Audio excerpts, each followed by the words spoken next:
Picture कोणी पाहिला? छावा मोबाईलमध्ये, थिएटरमध्ये छावा. मी संभाजी महाराज कार्यक्रम पण जोपर्यंत महाराजांना अटक होती तोपर्यंत कवी कलशाला मारलं तिथपर्यंतच पाहिलं. तिथून पुढे मी पाहिलं नाही, कारण मला ते हात पाहायचेच नाही, म्हणून मी स्वतः नाही पाहिलेलं. ज्यांनी पाहिलं त्यांना आवडलं. काय काय आवडलं? काय काय आवडलं त्याचं? कॉम्बिनेशन आहे त्यांचं दोघांचं कॉम्बिनेशन. अजून काय पॉईंट? मी एकदा पाहिलं, मी दोनदा पाहिलं, मी चारदा पाहिलं, पण त्यातलं पाहिलं काय? तुला काय सिस्टर पाहिलं का? Chhava okay staff. छावा पाहिला ना मोबाईलला? मोबाईलला पाहिला ना? पाहिलं पूर्वी नाही पाहिला? अरे रे रे. 16व्या शतकामध्ये एकच वाईफ होती त्यांना. तेव्हा जेव्हा की काळ होता खूप सगळ्या वाईफ करायच्या, कारण राज्य वाढवायचं असायचं, वेगवेगळे हे करायचे प्रांतामध्ये, तेव्हा अलायन्सेस यायचे त्यांना. पण त्यांनी प्रिफर केलं की मला अलायन्स मी कसं दुसऱ्या दृष्टीने पण वाढवू शकतो, पण मला एकच वाईफ हवी आहे त्या काळामध्ये. हे ऑप्शन्स अवेलेबल होते. अजून तुम्ही काय सांगू शकता का? काय पाहिलं, काय शिकलं, किंवा काहीतरी आवडलं असेल ना त्यातलं पार्ट तुम्हाला? फक्त रडत होतं थिएटरमध्ये सगळे, हो ना?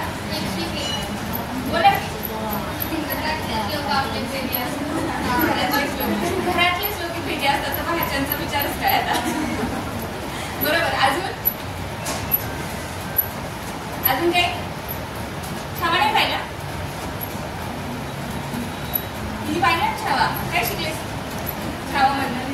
तेच मला पण तेच आवडलं मॅडम. जो रिस्पेक्ट येतात ना छत्रपती संभाजी महाराज, त्यांना वाईफला तेच खूप आवडलं. आणि ज्यावेळेस ते अटक होतात त्यानंतर पण ते एकदम मुलं वगैरे सांभाळून वगैरे हे करतात.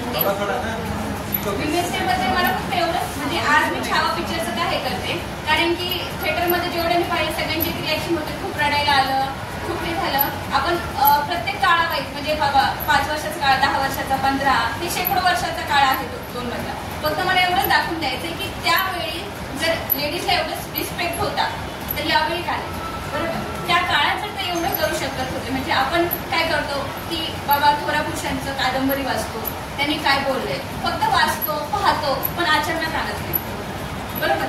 फक्त राजा हा एवढा उठून का गेला? ठीक आहे, तिथं त्यांनी मुघलांनी त्यांना हे केलं, कारण की शेवटी आपल्यांनीच तिथे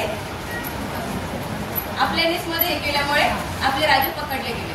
परंतु याच्या मागचं आहे की जर त्यांनी ते जर पकडले नसते तर अर्थातच त्यांनी पूर्ण याच्यावरती स्वराज्य आपलं प्रस्थापित पूर्णपणे झालं असतं आणि त्यांच्या म्हणण्यानुसारच सगळं राज्यकारभार चालू झाला असता. परंतु तरीही सगळे रिस्पेक्ट का देतात? तर शेवटपर्यंत ते एकच गोष्टीवरती ठाम होते. प्रत्येक एकतर त्यांची वाईफही एकच होती, त्यांचं ध्येय फक्त हिंदू राष्ट्र निर्माण करणं होतं. म्हणून मला याच्या मागे हे सांगायचे की आपण प्रत्येक गोष्ट लाईफमध्ये एका गोष्टीवरती निर्भर राहील, म्हणजे एकच गोष्ट आपलं एम राहिलं पाहिजे, बरोबर? यांनी हे केलं, मी ते केलं, त्यांनी ते केलं. आता लेडीजमध्ये जास्त असतं, हा तिने ते ड्रेस घातला ना, मला पण माहिती टी शर्ट काय नसलं तरी चालेल, बरोबर? त्याच्याकडून 500 रुपये देते का, 1000 रुपये देते, दुसऱ्यांकडून घेण्यापेक्षा आपल्याकडे किती आहे, बरोबर? असं आपल्या लाईफमधले सगळे डिसिजन जर आपण घेत असो तर आपण दुसऱ्यांवरती कोणत्याच गोष्टीवरती डिपेंड राहायला नाही पाहिजे, बरोबर? तरच ती त्या काळची निर्भय स्त्री असं बोलू शकतो. आता वेगवेगळे इन्सिडेंट्स, म्हणजे जर आता आपण टीव्ही जरी चालू केली तर एवढ्या न्यूज असतात, मुलीला इथं विनयभंग केला, तिथे रेप झाला, बरोबर? ह्या गोष्टी ऐकूनच आपल्या अंगावरती असे शहारे उमटतात. परंतु आता आपल्याला मुलं आहेत, आपल्या मुलं आहेत, मुली आहेत, आपण त्यांना जर एकदम धाडसी केलं तर प्रत्येक घरामध्ये येसुबाई जन्माला यायला काही वेळ लागणार नाही, जिजाऊ माता जन्माला यायला वेळ लागणार नाही, बरोबर? हे फक्त सगळं मी छावा पिक्चरच्या याच्यावरनं सांगते, बरोबर? त्यावेळेची ती येसुबाई जेव्हा राजाने काही केलं तेव्हा ती स्वतः किती म्हणजे आत्मनिर्भर राहिली होती, तिने स्वतः स्टँड घेतला, बरोबर? ताराबाई, बरोबर? ताराबाई पण अशी होती की तिने नंतर तसं स्टँड घेतला. ह्या थोर पुरुष, उगाचच आपण त्यांना कुणाला थोर बोलत नाही, कारण की त्यांची कर्तबगारी तेवढी होती, त्यांचे विचार तसे होते, बरोबर? त्यामुळे आपल्याला आजच्या स्त्रीला जर या जगामध्ये ताठ मानाने जगायचं असेल, रिस्पेक्ट पाहिजे असेल, रिस्पेक्ट तर मागून मिळत नाही, बरोबर? तुम्ही काय करताय, तुमचं कर्तृत्व काय आहे, बरोबर? त्यावर तुम्हाला रिस्पेक्ट मिळतो. तुम्ही किती हाय पोझिशनला जा, पण तुमचं काम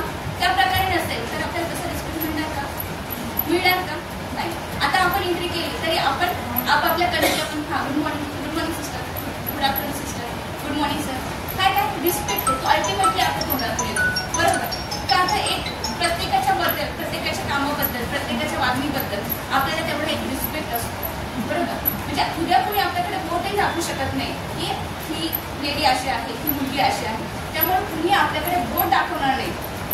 असंच आपल्याला स्टँड घ्यायचा असतो प्रत्येक गोष्टी. म्हणून मी म्हणते की आपल्या मुलांना, आपल्या मुलींना एवढं इंडिपेंडंट बनवा की उद्या काही आलं तरी, आता वेगवेगळे जे इन्सिडेंट्स पाहतोय, उद्या कुणी हात लावण्यापेक्षा, छळण्यापेक्षा त्याचा गचुंड पकडून एक मारू शकतो, एवढं हातमध्ये बरोबर लागायला पाहिजे. बरोबर. मला आजच्या वुमेन्स डेचं फक्त मला एवढंच सांगणं आहे की सेल्फ इंडिपेंडंट बना आणि आपल्या मुलांना पण सेल्फ इंडिपेंडंट